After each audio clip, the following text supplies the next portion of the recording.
Next on Distinguished, we honor the legacy of Colonel George Everette Bud Day. Colonel George E. Day was born on February 24, 1925, in Sioux City, Iowa.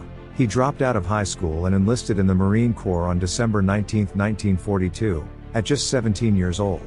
Day served 30 months in the North Pacific during World War II as a member of a 5-inch gun battery with the 3rd Defense Battalion on Johnston Island, but he never saw combat.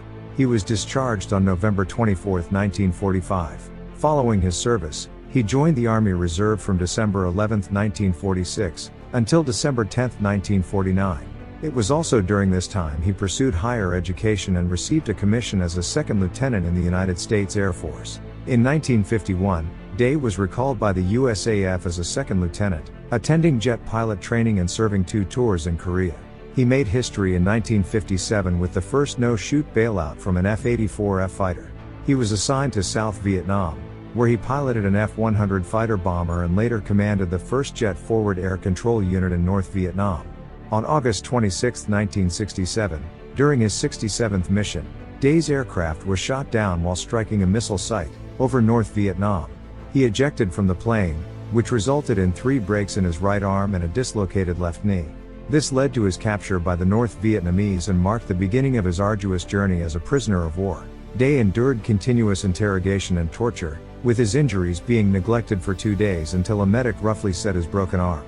Despite the continuous torture and the lack of proper medical treatment, he refused to provide any information to his captors. On September 1st, he faked a back injury, causing his guards to lower their vigilance. Day then escaped his restraints and made his way into the jungle. During his journey southward, he evaded enemy patrols while eating only berries and uncooked frogs. However, on the second night, a nearby explosion unleashed shrapnel, causing injury to his right leg. The shock of the blast left him with bleeding from the nose and ears. To recover from these wounds, he sought sanctuary in the jungle for a span of 2 days. He executed the only successful escape from North Vietnam into the south, spending 2 weeks as a free man before being recaptured near Quang Tri City. He sustained gunshot wounds to his left leg and hand, along with shrapnel wounds in his right leg.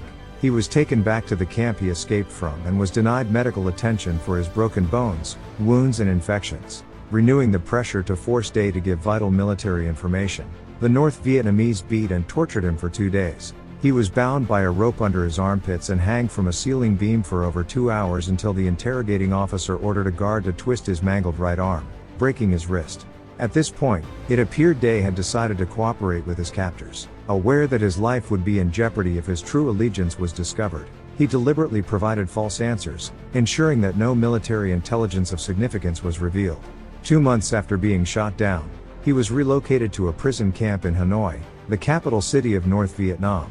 He was labeled as having a bad attitude, and endured relentless torture, yet his fortitude in the face of such torment and prolonged solitary confinement earned him the reputation as Hanoi Hilton's toughest prisoner.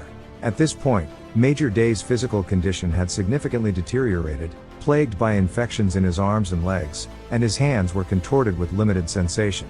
Weighing a mere 110 pounds, he was completely incapacitated and unable to perform even the most basic tasks for himself. Despite enduring immense personal suffering, he chose to withhold information in order to safeguard his fellow airmen who were still carrying out missions against the enemy's strongholds in the north. In this crucial objective, he never faltered, successfully fulfilling his mission to protect his comrades. Finally, on March 14, 1973, after 5.5 years of captivity, Day was released along the other American prisoners of war. After his release, he returned home and continued to serve in the military until retiring from active duty in 1977. His extraordinary military career spanned over 3 decades, earning him the distinction of being the second most decorated military member in American history, with General Douglas MacArthur holding the first position. On March 4, 1976, President Gerald Ford presented Day with the Medal of Honor for his exceptional heroism.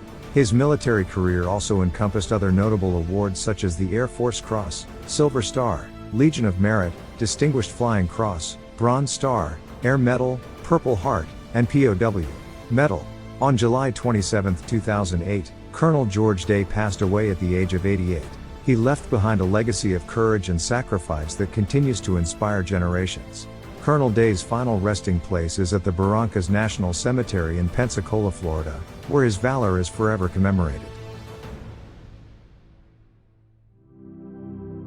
Thank you for joining us on this incredible journey through the stories and lives of military heroes. We hope you've been inspired and moved by their courage and sacrifice. We can't do this without your support.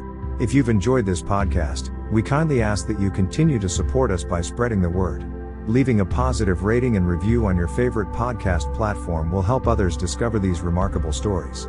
Don't forget to like and share our episodes on social media. Your personal recommendation can make a significant impact. By sharing these stories, you play a vital role in honoring the bravery of our military heroes and ensuring their legacies live on. Together, let's continue to shine a light on the incredible men and women who have served and protected our nation.